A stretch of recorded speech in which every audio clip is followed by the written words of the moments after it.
આણંદ જિલ્લાના Sojitra police station હદ વિસ્તારમાં ડભોચરા વિસ્તારમાં થયેલા અજાણ્યા વ્યક્તિના મોતના બનાવને સોજિત્રા પોલીસે ગણતરીના સમયમાં ઉકેલી નોંધપાત્ર સફળતા મેળવી છે. પોલીસ તપાસમાં બનાવ હત્યાનો હોવાનું બહાર આવ્યું છે. પોલીસ સુપ્રિન્ટેન્ડન્ટ આણંદના માર્ગદર્શન તથા પોલીસ અધિક્ષક અને ઉચ્ચ અધિકારીઓના નિદર્શન હેઠળ Sojitra police sub inspector CC ચૌધરીએ સઘન તપાસ હાથ ધરી હતી. બનાવ અંગે બીએનએસ કલમ 103(1) તથા જીપી એક્ટ કલમ 135 મુજબ ગુનો નોંધી તપાસ શરૂ કરવામાં આવી હતી. તપાસ દરમિયાન મૃતકની ઓળખ ગોપાલભાઈ જીલાભાઈ સોલંકી ઉંમર વર્ષ 37 રહે પાળજ વાણવટી ફળિયું તાલુકો પેટલાદ જિલ્લો આણંદ તરીકે થઈ હતી.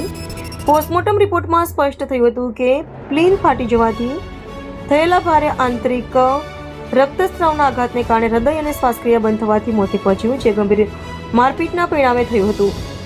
તપાસમાં બહાર આવ્યું કે મૃતકનો એક મહિલા સાથે પ્રેમ સંબંધ હતો અને તે સંબંધને લઈને વારંવાર અણબનાવ થતો હતો. ઘટનાના દિવસે આરોપીએ મૃતકને બોલાવી તેની સાથે ઝઘડો કર્યો હતો. આરોપીઓએ પૂર્વ યોજનાબદ્ધ રીતે લોખંડના પાઇપ અને લાકડીઓ વડે મૃતક પર નિર્દયતાપૂર્વક હુમલો કર્યો હતો.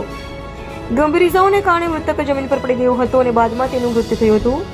વધુ તપાસ દરમિયાન ટેકનિકલ સર્વેલન્સ, કોલ ડિટેલ્સ અને સીસીટીવી ફૂટેજના આધારે પોલીસે આરોપીઓ સુધી પહોંચવામાં સફળતા મેળવી હતી.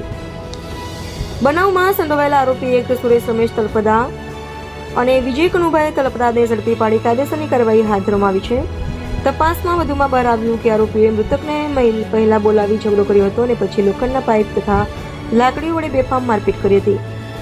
મૃતકને ગંભીર ઇજાઓ પહોંચતા તે બેભાન થઈ ગયો હતો અને બાદમાં તેનું મોત નીપજ્યું હતું. આ સમગ્ર બનાવે આસપાસના વિસ્તારમાં ચકચાર મચાવી દીધી છે, જ્યારે સોજિત્રા પોલીસની ઝડપી અને દ્રઢ કાર્યવાહી પ્રશંસનીય બની છે. પોલીસ દ્વારા આરોપીઓ સામે કડક કાયદેસરની કાર્યવાહી હાથ ધરવામાં આવી છે અને વધુ તપાસ ચાલુ છે.